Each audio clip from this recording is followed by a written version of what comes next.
2025નું વર્ષ પૂર્ણ થયું છે અને હવે 2026ની શરૂઆત થશે તો બ્રોકરેજના મતે 2026નું વર્ષ કેવું રહેશે તેની વિગતો લઈએ સહયોગી નીરજ કંસારા પાસેથી। જી નીરજ, બ્રોકરેજીસને કેવું લાગી રહ્યું છે 2026નું વર્ષ, કેવા અનુમાનો?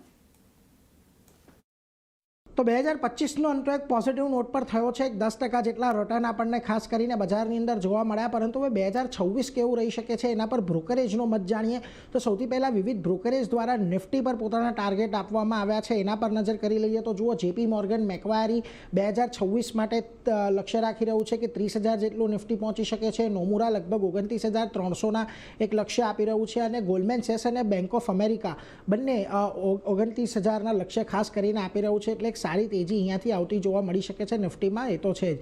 પરંતુ અહીંયાની નિફ્ટી સેન્સેક્સની પણ ખાસ કરીને વાત કરી લઈએ તો અહીંયાથી આપણને ખાસ કરીને મોર્ગન સ્ટેનલી અને HSBCના રિપોર્ટ આવતા જોવા મળે, જેમાં મોર્ગન સ્ટેનલી 95,000, HSBC 94,000ના લક્ષ્યાંક અહીંયાથી આપી રહ્યું છે। હવે 2026માં કયા સેક્ટર્સ અહીંયાથી ખાસ કામ કરી શકે છે એના પર જો બ્રોકરેજનો મત જાણીએ તો ખાસ કરીને બેન્કિંગ, NBFC આ બે જગ્યા પર તમને એક સારી તેજી આવતી જોવા મળી શકે છે। આ ઉપરાંત ખાસ કરીને IT ફાર્મા કે આઈટીમાં જ્યાં એક અંડર પરફોર્મન્સ રહ્યું છે, એક પણ એક સારું કરે એવી આશા છે।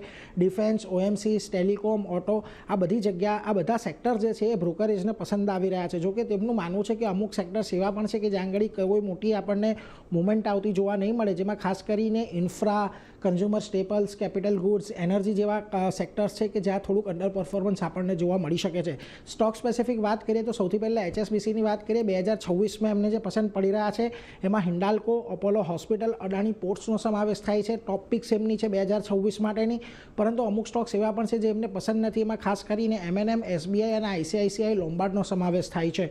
વાત કરી લો જેફરીઝની તો એમને પણ અહીંયાથી ખાસ કરીને એક્સિસ બેંક પસંદ આવી રહ્યો છે, ભારતી એરટેલ પસંદ આવી રહ્યો છે અને આ ઉપરાંત ચોલા ફાઇનાન્સમાં પણ તેઓ ખરીદારીની સલાહ આપી રહ્યા છે। ટોપ પિક્સ છે એમના, જોકે તેઓ અહીંયા તમને સિમેન્ટ સેક્ટરમાં ખાસ કરીને અંબુજા સિમેન્ટ, આ ઉપરાંત લોઢા ડેવલપર્સ અને મેક્સ હેલ્થકેરથી થોડીક દૂર રહેવાની સલાહ આપી રહ્યા છે। મોતીલાલ ઓસવાલની ખાસ કરીને વાત કરી લઈએ તો ભારતી એરટેલ, ICICI બેંક અને SBI તેમની 2026 માટેની ટોપ પિક બનતા દેખાયા છે, એટલે એના પર એક નજર રાખવાની। ઓવરઓલ 2026નું વર્ષ પણ અહીંયાથી સારું રહે, જ્યાં આગળ એક બેન્કિંગ અને NBFC અને IT સેક્ટર સારા પરફોર્મ કરી શકે એવું તો અત્યારે ખાસ કરીને બ્રોકરેજ માની રહ્યા છે। જી નીરજ, આ સમગ્ર જાણકારી આપવા બદલ આપનો આભાર। અને